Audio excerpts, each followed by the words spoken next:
You are listening to Fika with Vicky on United Public Radio, 107.7 and 105.3 from New Orleans.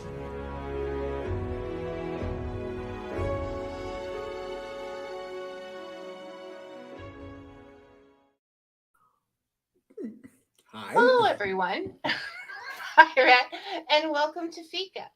Our guest today is Rhett Gervais.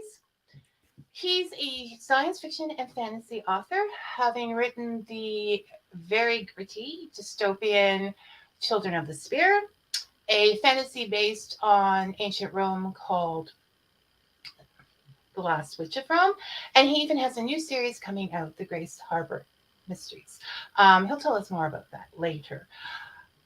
Rhett cut his storytelling teeth as a dungeon master in Dungeons and Dragons gaming sessions, and I believe that this is why his world building is so concrete. There is a foundation.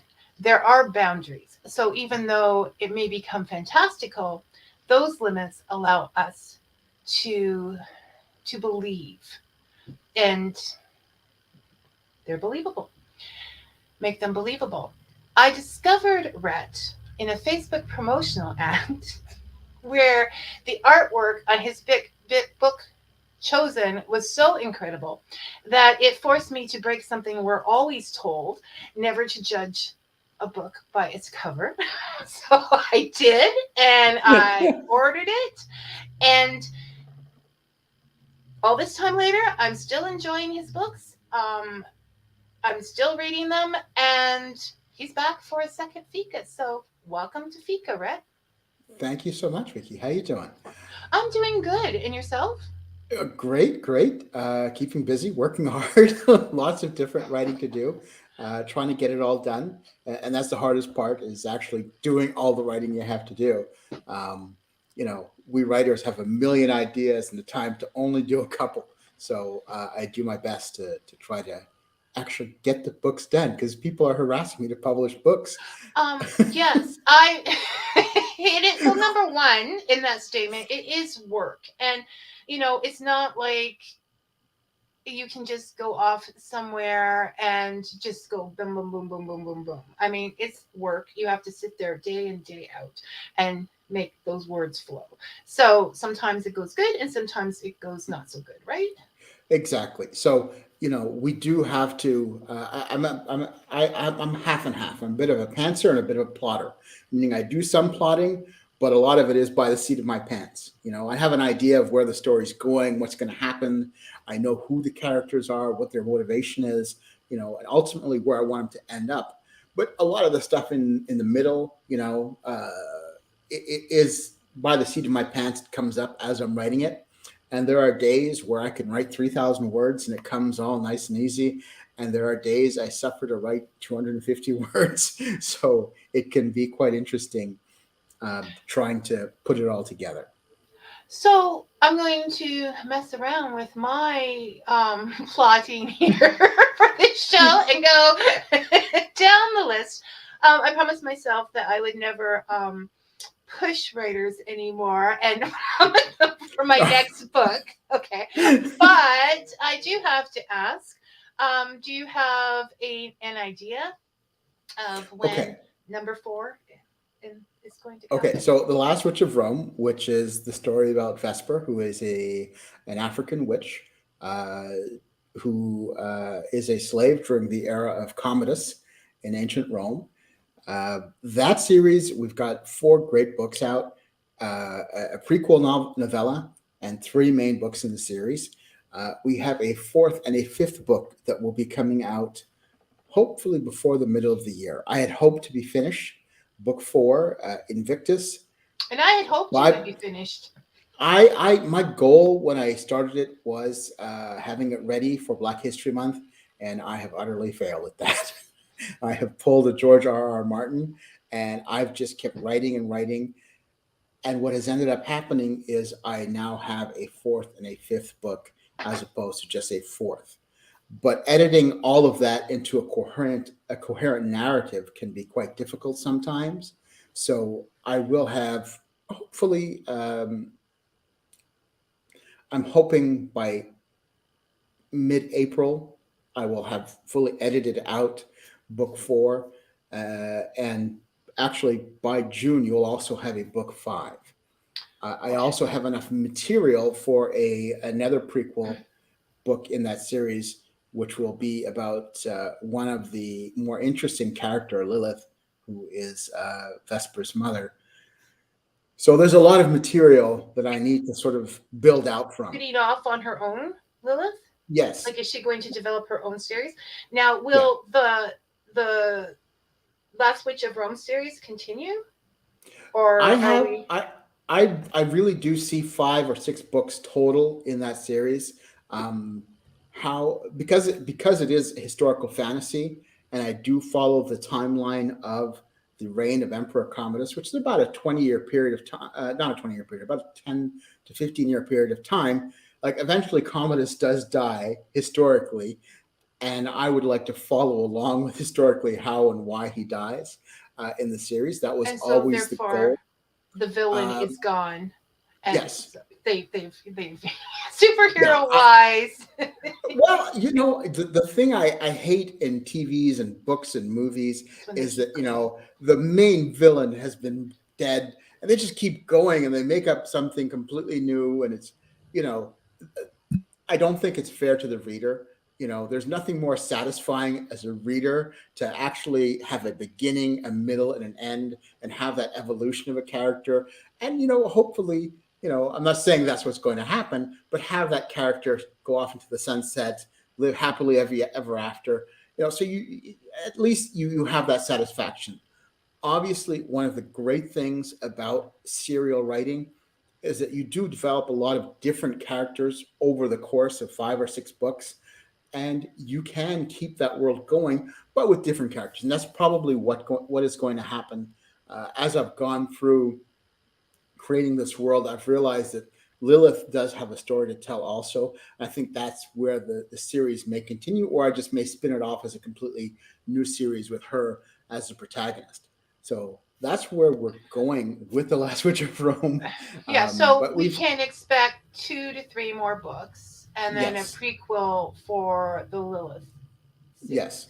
At the Now very I least, that, no, I was gonna say Lilith, for obvious reasons, is not one of my favorite characters, but I could see how there's a lot of space there between, there's a lot of space there for a story to be created for her. Like I can see that. Like maybe making her one of my favorite characters. I don't know. well, just because she does bad things doesn't mean she's not a good person. Oh,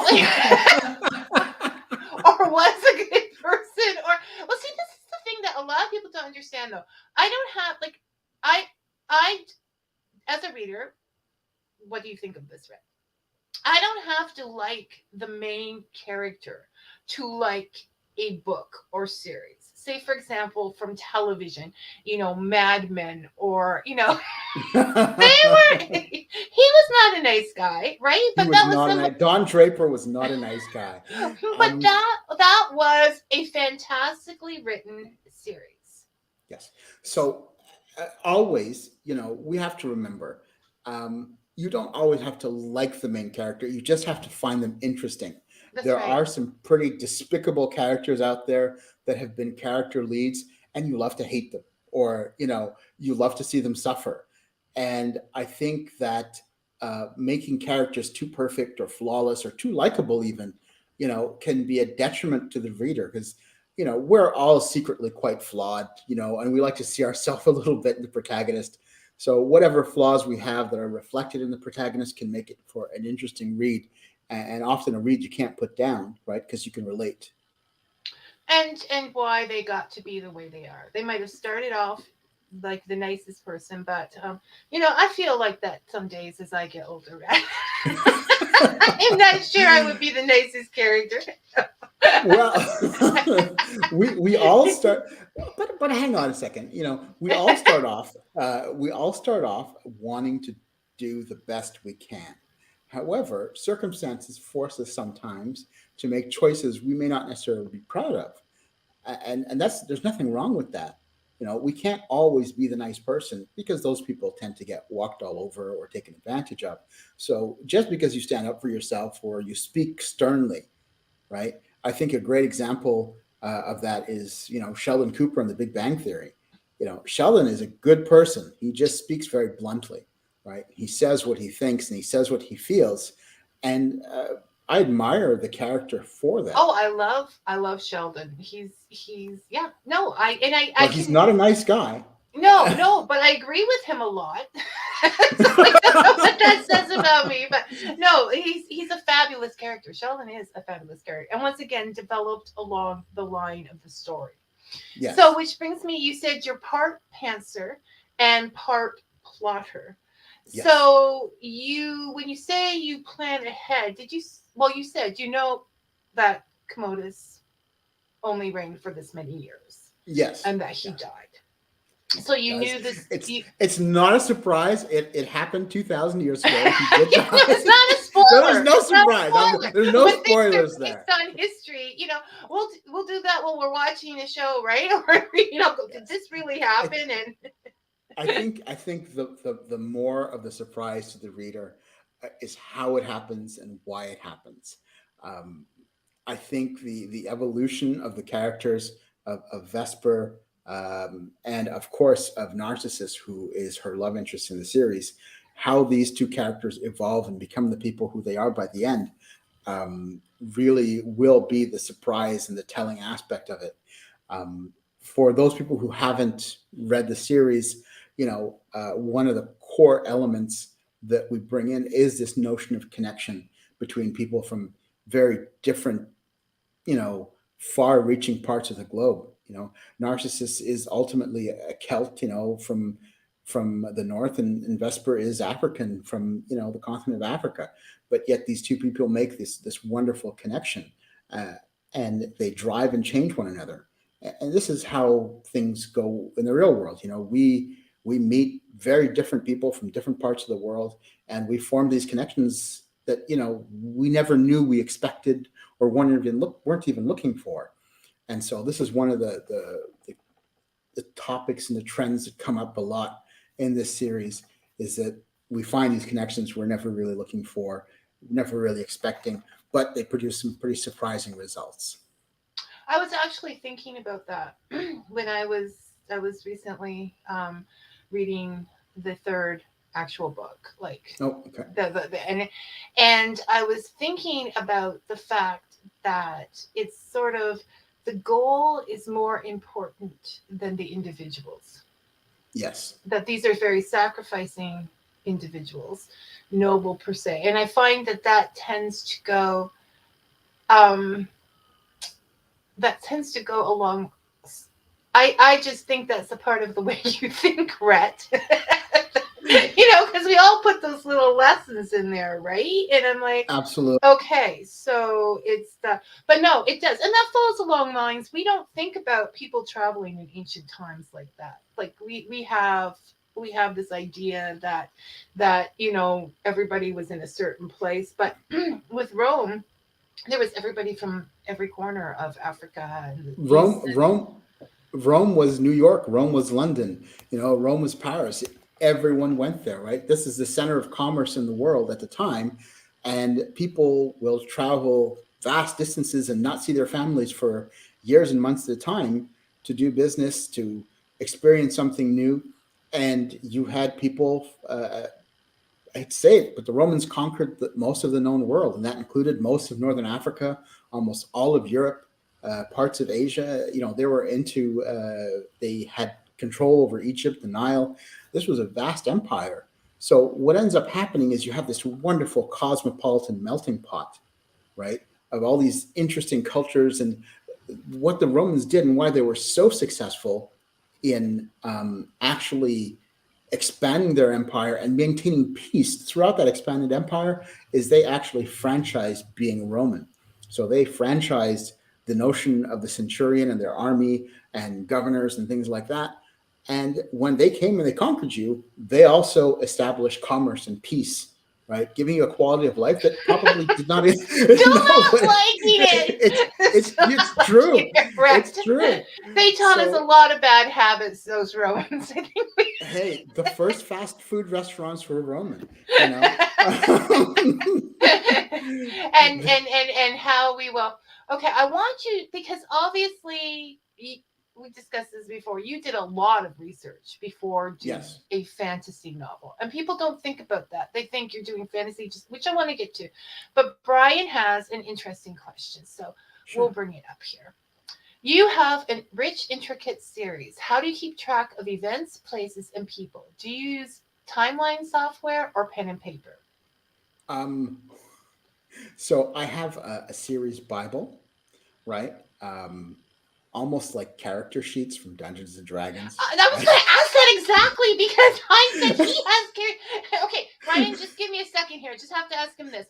Have you ever rolled a dice in your writing? Have you ever? No, I have not. But it may be a good idea. It may be a good idea. So when you get stuck, just roll. Their power is. Well, But, here's the thing. I have one of my favorite books about writing is called On Writing. It's by Stephen King. And one of his suggestions is anytime you ever get stuck, kill somebody. That's what, and that's what I've, yes. So when you there think was about a it, he famous, must get stuck a lot. he does. He does. So his most famous application of that was in The Stand, where he ended up completely stuck, not sure what he wanted to do. And so he just blew people up. And while I don't go to that extreme, sometimes shaking the story up and changing the events and the narratives, definitely beyond the character's control, can drive a story forward. So if you keep a story static and you try to keep in the same, this is why you cannot plot all the way. You do have to do some pantsing, is it allows time for the characters to express themselves and do the crazy things that human beings do. I don't consider to have created these characters. I consider that I express for them, right? So once the ideas that they've been put in the world of these characters exist, there are times where they do things that I'm even surprised at.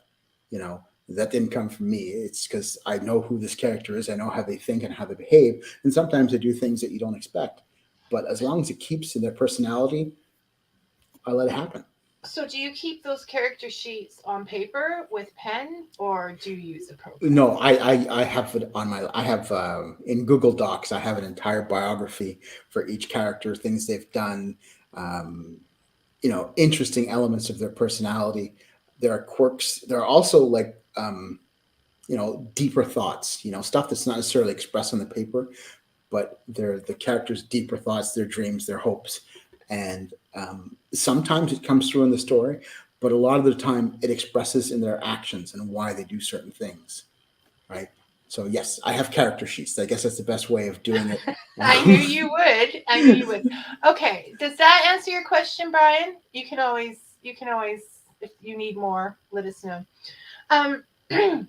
So yes, character sheets, Dungeons and Dragons. And I am embarrassed. I'm wondering if that is why your writing is so formed, because you're used to having to defend it. Like if you're playing a game and you come up with something that wipes people out, they're going to be a little argumentative about it, right? Exactly. So whenever you have, whenever you're, especially as a dungeon master, back in the day, right? You have to remember you're dealing usually with people who are very intelligent, creative, right? So if you present them with a scenario, right, if you want to actually have it be successful, there have to be rules. There has to be a way for them to, how do I put this? It's important that you set a playing field and let people play, but there must be boundaries also, right? If you're a fighter with a sword, right, you're not going to suddenly have magic, right? Exactly. If you only know how to use magic and someone attacks you with a sword, well, you're not going to be able to fight them with the sword. You have to figure it out, right? So, as an example, Vesper uses magic to help her fight, but she's never going to be as strong or as capable as Narcissus, who's a natural fighter. He's big, he's strong, he can beat people with his bare hands and does it very well. So, establishing early on what the characters can do, making sure that they do have limitations, uh, makes it feel grounded, makes it feel realistic. If all of a sudden characters can do something completely out of character that they didn't learn somehow in the story, then your reader's not going to follow along with you. You're going to lose your reader because they're going to say, well, that's impossible. That doesn't make any sense.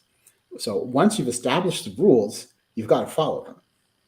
So I was right, and Vicky was right. Vicky was right. I have to hear that once in a while. Just too bad. It's so satisfying, isn't it? I play a game here, okay? Like I throw out an idea, and it's like, yes, that was, because I can almost see that, and I am so aware of that. It drives me crazy in fantasies where it's just like, woo, and it's like, no, that doesn't work. Doesn't work. As someone who's a writer, almost all writers start off as people who love the genre that they're writing in, right? If you are a mystery writer or if you're a science fiction writer, there's a good chance you loved books about those things. And one of the things that always irritated me in fantasy is when they completely broke the rules. All of a sudden at the last minute, there's some ridiculous deus ex machina that explains the whole thing. Well, that's not really fair to the reader, right? The reader wants the character to figure it out, come up with something creative, but based on the limitations that you've placed on the character. And that makes it far more satisfying. And sometimes characters lose. Sometimes they get their ass kicked. And that's okay to happen too. Someone else can come in and save them. There can be extenuating circumstances. And that's okay too. That will drive the story forward. And especially in the first two books, Vesper gets her butt kicked a lot. These characters don't win. Commodus is the emperor of Rome. He has an enormous amount of power, and they do the smart thing is they turn tail and they run at times because they don't really have a choice. But So it's realistic. and it's realistic. So people tend to enjoy that. And they emulate it with it too. Most of us in our day-to-day lives don't have supreme power. We can't just wave our hand and make our problems go away. We have to deal with them. And I think people see that. So while we're on this track, I'm going to go ahead to the battle scenes. Now, while reading the battle scenes, I was like, okay, I'm visualizing this, but writing it, remembering who left whose knife and whom, and who lost their axe, and all of this has got to be like very head spinning. I cheat a little bit because I don't. While my battle scenes are good, I tend to limit the number of people fighting all at once. That's one thing that does help me. You cheat! No. Yes. And two, I like fight scenes, and I have seen so many movies where people are fighting, and it's very easy for me to visualize how I want a fight to go, right? So it ends up being you see it all in your mind and you see the flow. And the hardest thing is often putting it into words, right? Because you don't want to. The key to writing good fight scenes is your words have to be short and quick and violent, right? So you need to use because it's violent. Yes, you need to use words that show that. You need to use words that show violence. Because you're trying to show and not tell the action, you can describe it, but only to a limited way. The other thing is when you're actually committing violence, you're never really doing anything as fancy as is shown in film and television. And even in some books, this whole idea that people are going to be pirouetting and dancing and, flipping. You're not buying it? No one believes that. No one believes that. No, because you just want to stay alive. Exactly. If you've actually ever seen real gladiators fight. Like it's brutal, short, and quick. The same thing goes. Go look at fencing matches, right?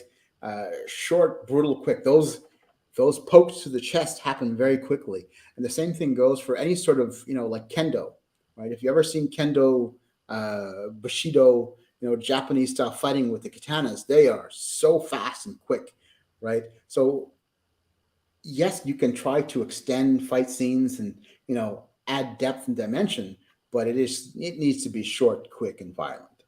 That's a rule. Sure.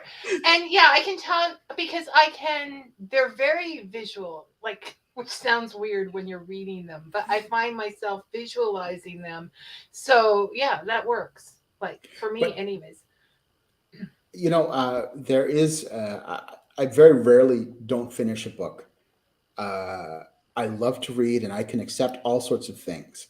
There was one book that I literally, in the middle of it, when he started the first description of the first fight scene, I took the book, I closed it, and I put it aside, because instead of describing the battle, like creating a visual element for the battle, he wrote the sounds, right? And anyone who's read a lot of fantasy knows exactly who I'm talking about. He wrote the sounds, and he told you what was happening. He didn't create a visual medium for you, and it just didn't work, right? So anything that you're going to do in writing, first of all, you have to show and show it nicely and show it in a way that people can understand it, and do it quickly. There are, I know personally, many people, if a fight scene is too long, they'll skip over it to get back to the conversation, the drama, and the Oh, tension.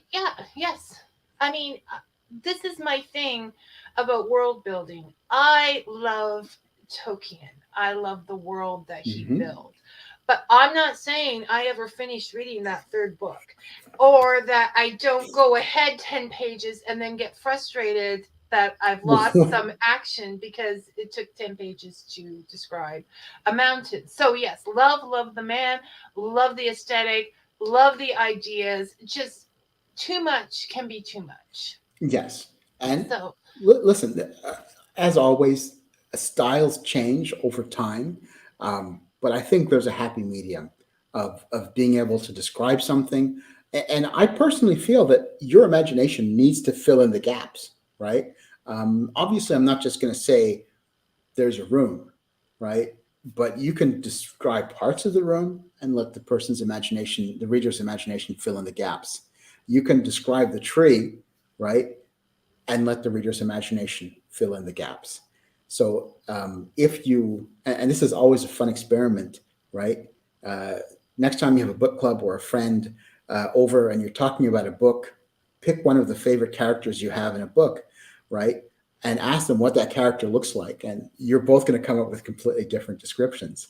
And that's a general idea. That's when you know that, the author has given you room to imagine in a story. And I think that's super important. That's also how we become far more engaged, is because they've left enough room for you to create part of the story yourself.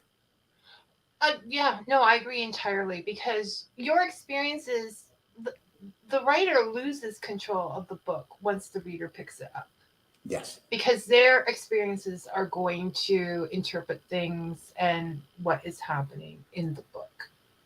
I can spend hours imagining what narcissists look like. Okay.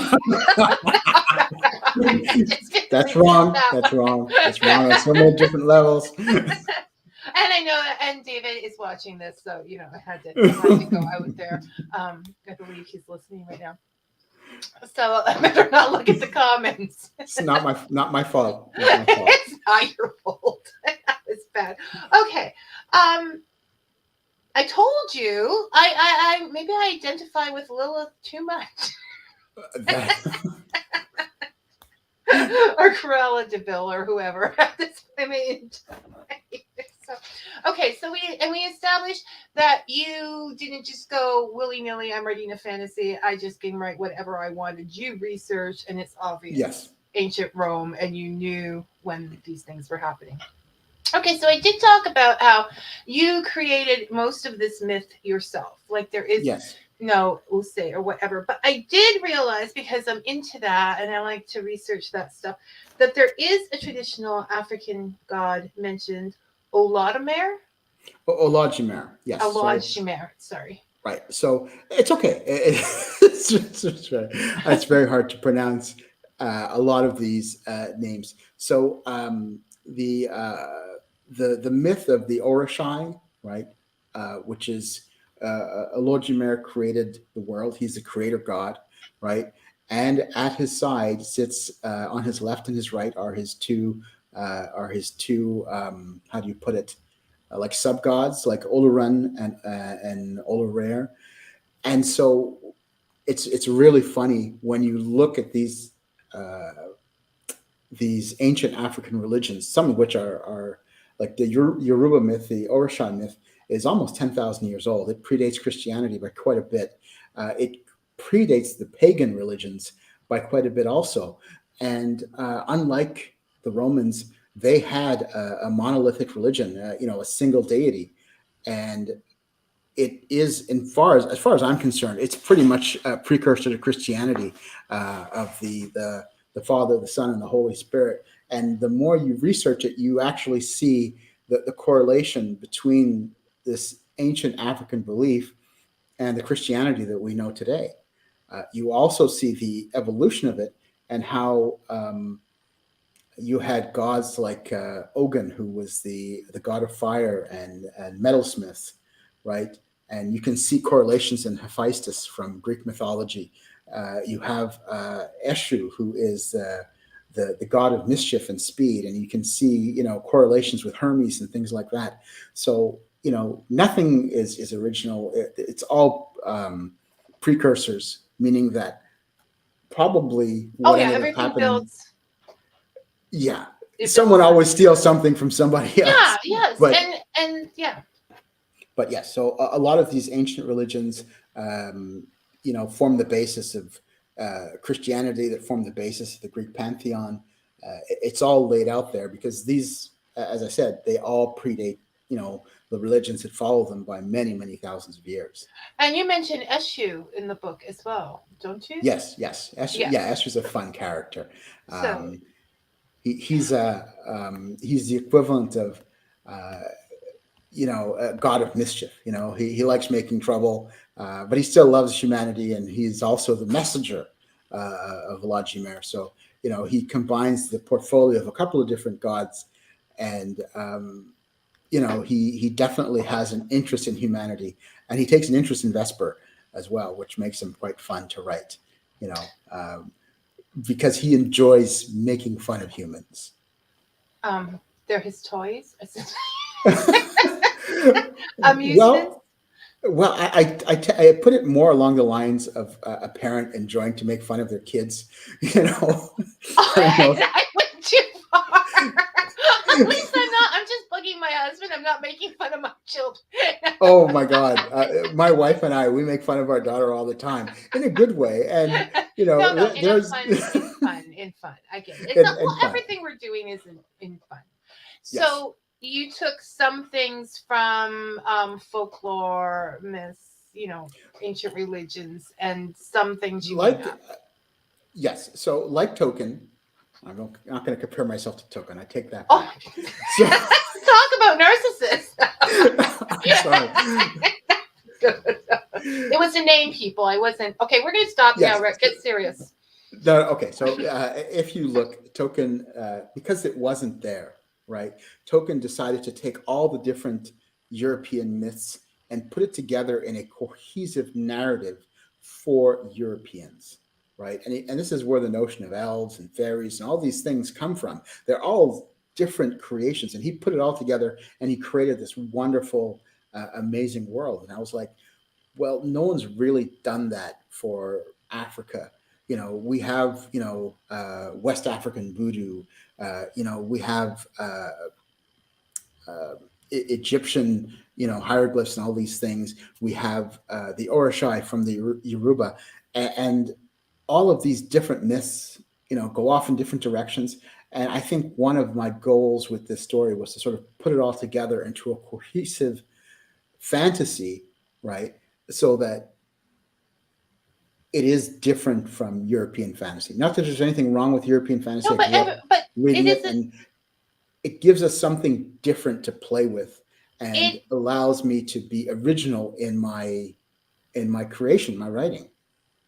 and to recreate what was. I think this is Yes. a time I've been doing this in a lot of different things, and I have a girl coming from that's working with the Netherlands and stuff. The recreation of what was, so that we can all understand where we came from. And Absolutely. I think that's an important thing, and because there is very little out. I mean, I think this is a noble thing that you are doing, right? I mean that seriously. It's just hard to say it to you seriously. Okay. No, no, And no. It's listen. I think there is a deep culture and history and myth there that we can explore. Speaking of gaming, I played Shadowrun, right, when I was much younger, right? And one of the tenets of Shadowrun is that there's a lot of Native American myth, legend, and lore that's built into that, of nature spirits and city spirits and the spirits of man and the spirits of nature. And I learned far more than I ever imagined playing a game, right? I learned about Native American culture, their beliefs, their history, and I found it fascinating. And I was made a better person for it. I would have never, ever, ever looked this stuff up on my own. And I think the potential here is the same, right? To put African myth and legend and lore into a way that people find fascinating and interesting and entertaining. And at the end, you're learning. You're learning something about different cultures, and you're not even wanting to learn, but you enjoy it. So I think that's a great thing to do, and reading and storytelling is humanity's way of teaching one another, and I think that's a beautiful thing. I think that's way it is a beautiful thing.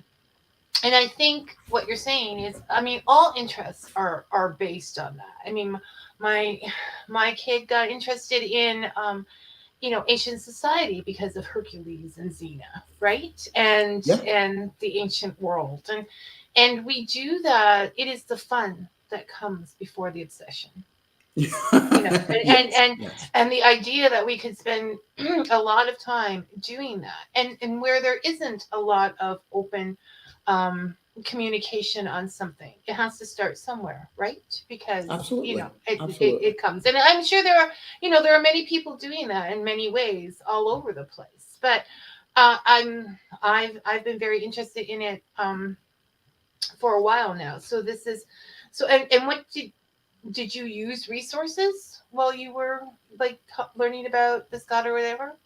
Oh, absolutely, absolutely. I mean, it's easier today than it would have been, say, even 20 years ago to, get information.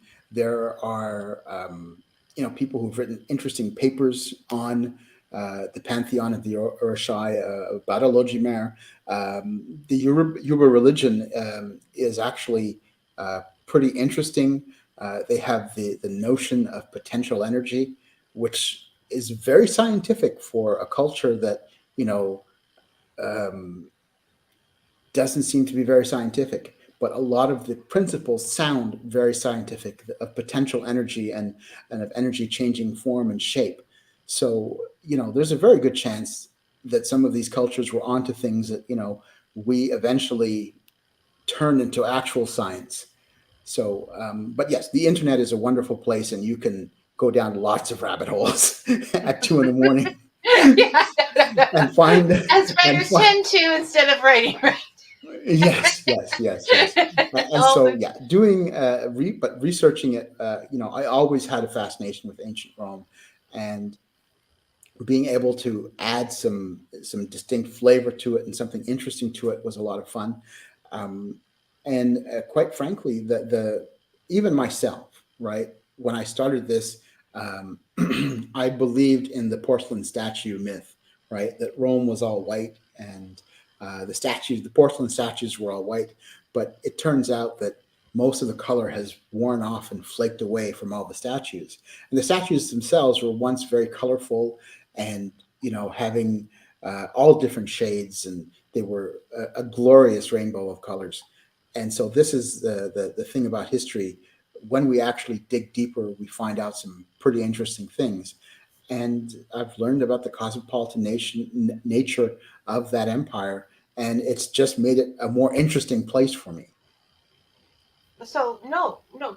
So we're spending all our time on this fascinating stuff. But you have to move on. So in summary, I'm going to say in the next section I will behave better. And then, and also that so there are 4 books in total so far Yes, in the prequel, and then Apprentice, Gladiatrix, and Imperator. yes, okay. And And now Invictus is on the way soon. yes, Very soon, Invictus is coming. and so there, and then after that 5, and then we have Yes, another entire series to look forward. There may be a we 6, do. we don't know yet because we just I'm got not picked sure. It all. depends on how much I can actually.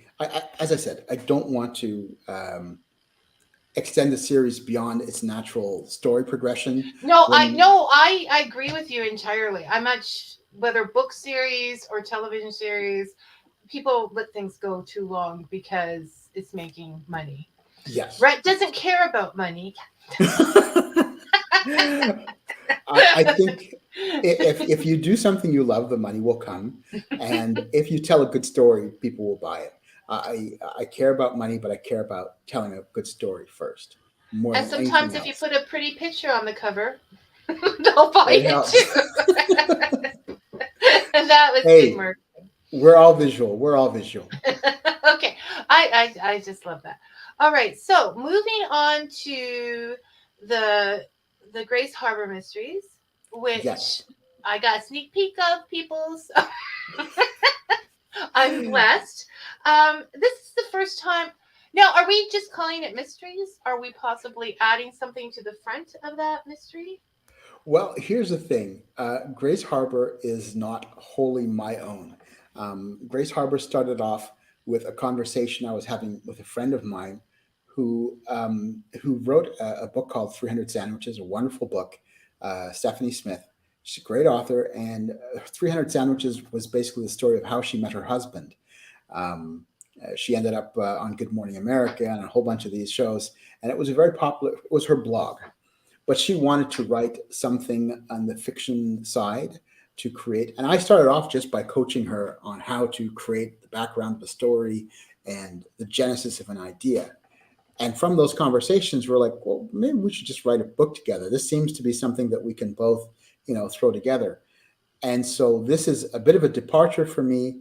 Um, and Stephanie did most of the work. I just sort of, put the ideas into place. But the general idea is this is actually set in the late 70s and the early 80s, and it is urban fantasy, so you've got a lot of That's mystery what elements in we're there. calling it. Yeah. And yeah, but as far as the name goes, this is also something that's going to be with a mainstream publisher. So the final title, what it will be, I don't know at this point because that's still up in the air. But yeah, the basis of the series will be the Grace Harbor Mysteries, and we'll probably put subtitles in there afterwards. Like urban fantasy or paranormal Well, the mysteries notion or of the notion of the Grace Harbor Mysteries was sort of like almost like we picked an idea because Charlene Harris has the Southern Vampire Mysteries, right? And I thought it would flow well off the tongue. And so each one of Charlene Harris's books in that series has an individual title, right? And I think what's going to happen is going to be it's called the there Grace Harbor Mysteries and have a little title each for the for book. each of So them. that will be the title of the series. And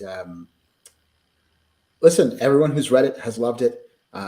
We have a good deal of interest from mainstream publishers. We've gotten an agent, and they are shopping it around at the moment. But it's a different type of book. It's interesting, and I enjoyed writing it. And so I was going to ask you, but I think I know the answer. Like in that situation where you're co-writing, if there is a creative difference, how do you settle? How do you settle it? I win. No. No, but it sounds to me more like you're letting her take lead on this because. Well, here's the thing. We're both reasonable people, and I guess depending on I know that there are authors who get involved in co-writing situations that it ends up being a nightmare because there just isn't cooperation. But we tend to think along the same paths, so there haven't really been creative differences at this point. We did a series Bible, right, and we can see at least 3 books in the series, so we have a pretty good idea of where it's going.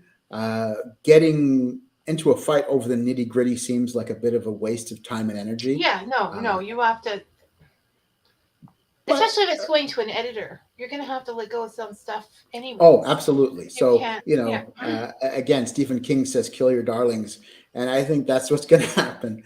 You know, the book is pretty big at this point, and I think we're probably going to have to edit it down and take out some things here and there. But this series definitely,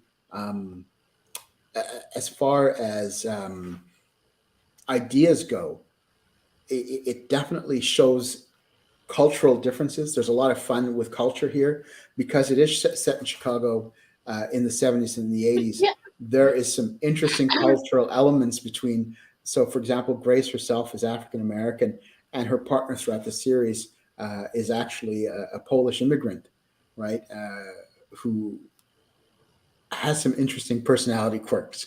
Grace herself has some interesting personality quirks too, but definitely the police officer that she works with. But I like him. He's nice. Exactly. That's the thing. You know, he's one of those characters that says what's on his mind. He's not shy. Well, you know what? I almost think that in today, because we're fixing everybody's problems, right? If somebody has a speech problem or whatever, we have to fix it. Yes. And that's messing with characters. Like growing up, I remember there was one mystery, and I can't think of it top of my head, but he wouldn't leave his house. He was a rich guy, and he had all these people running to find his clues, but he wouldn't leave his house. And that made for a lot. I'm trying to think. It was on. That sounds really interesting. Yeah, but we wouldn't get him now, right? Because he would have to leave the house or be fixed. You know, and there's all these little quirks that make. Well, there is Monk. I do like Monk, but there is all these little quirks that make a person a person. Yes, like you wouldn't be able to make Monk today. I'm sorry, you wouldn't. And there are actually, but that's just it. Sometimes. Okay. Sometimes. Brian says it's the Nero Wolf series, and he's right. Okay, it is Nero Wolf. Oh, okay. Thank you, Brian. You're coming. You're always so good. Okay, we have a couple questions by Brian, so we'll just do that because he helped me out today, so I don't go around saying. No problem. What's that?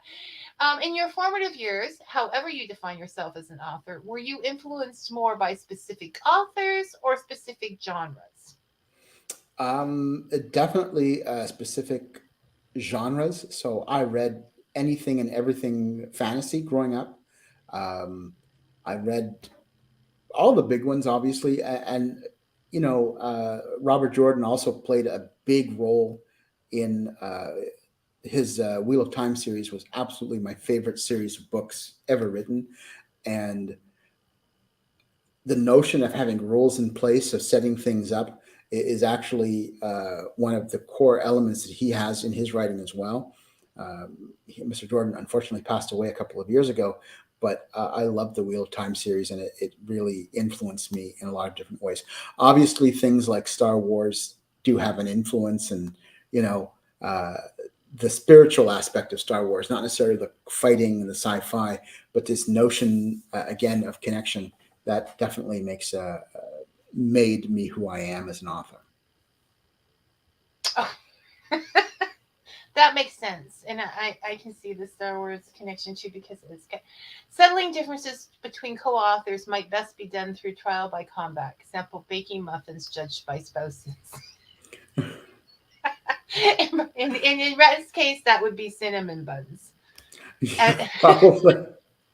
And then we go to the fact that it was the Nero Wolf series, and I will not have to be freaking out here anymore thinking, what's that series? I didn't imagine it. It was real. So it was real. It was real. It was real. So yes. So What we were saying is we have decided to perfect humanity, as it were. Unfortunately, yes.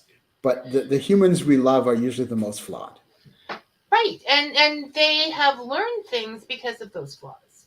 They've had Yes. to walk out there in society and they've learned they're bigger than their flaws, or that people aren't always kind, but they still are, or, you know, they become Well, me. No. well, Evil. well, one thing I heard recently, and it really had a profound effect on me, is that there are two types of people. There are people who will say nice things but do mean things, and there are people who will say mean things but do nice things, right? So be careful and judge people on their actions, not on what they say to you. You know, Exactly. it's very easy to say how people say how wonderful you are and how kind you are, and then walk away when you need help. Whereas there are people who will tell you the truth and say some pretty horrible things, but when you need help, they'll be there to help you. So it's always Well, and sometimes those things are meant for, say, for example, Simon Cowell, who is hated by many, but he says that so people don't spend their time and their money getting abused yes, for something that's yes. not going to happen. So, We have become a society that's not able to handle the truth, especially if it's told in a blunt way, but then right? that is where, yeah, yes. Well, I mean, and the truth is blunt. Like, you can't, you can't sugarcoat everything with a little bit of cinnamon and make it. We can try. We can I mean, try. there are nice ways to say things, obviously. Not everything has to be told in a blunt manner, but sometimes that's what you need to hear. You need to be told things in a rough way to actually accept them. Because if you try to sugarcoat it too often, people hear what they want to hear as opposed to the truth. And that makes that crusty old character. I think Yes, I think being a reader or writer, like being a writer, you have to be observant of life, yes, right? You know, absolutely. don't have coffee beside me because I'm gonna pick something up and jot it down, right? Not in a bad way, but yeah, we're taking notes. And as a reader, we learn what's behind that. Like you're going back to tell Lilith's story.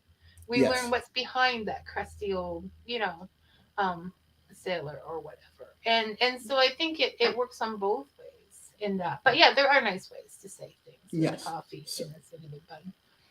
you So know, also, in the Grace Harbor series, we end up having to tell a fairly modern story, right? And it was interesting writing it because we are writing in the 70s and the 80s. So there are no cell phones. There are very limited, the technology we take for granted today is just not there. We've had to use payphones. People still read newspapers. So you get to actually be immersed in the culture and the technology of the 70s and the 80s. Uh, I am old enough to remember those times, and but not really old enough to have lived in them, right? oh, Maybe a little bit, um and yeah, you go ahead. yeah, and so some of the, especially a lot of the vehicles, like I have a good memory for cars and what things look like and what they smell like, and so we get to put a lot of that in there, and it makes for some interesting storytelling. Um, I can see with the cars because I actually felt like I was back then as a small child. And sitting in those cars and feeling it. And I yes, was going to ask you that too because it's not Rome. There are people no. that do remember that time. I mean, did you feel like you had to be more careful about anorak? Well, here's the thing. The book is set in Chicago, and Stephanie is from Chicago. She grew up in So Chicago. she knew. So she knew. So that's Okay, that where, helps too. yeah, that helps that she grew up in that city. She knows that city. Her mom still lives there. And so the visceral feel and smell and, you know, um, the beat of the place, right? Every city has a certain heartbeat. And she knows the heartbeat of Chicago. And Oh, I so like that. it translated really well into the story because we could talk about places, we could talk about diners, we could talk about specific streets and what it's like walking down that street, right? And so that allows you to immerse the reader in a place. Anne Rice was famous for doing that with New Orleans, right? I read Anne Rice books, and when I actually went to New Orleans, I was like, wow, I feel like I've been here because I've read the books like this. And so that's one of the feelings we're trying to get in Well, that needs to English go Harbor on a Mysteries. back cover or something. Like Stephanie knows the heartbeat of Chicago.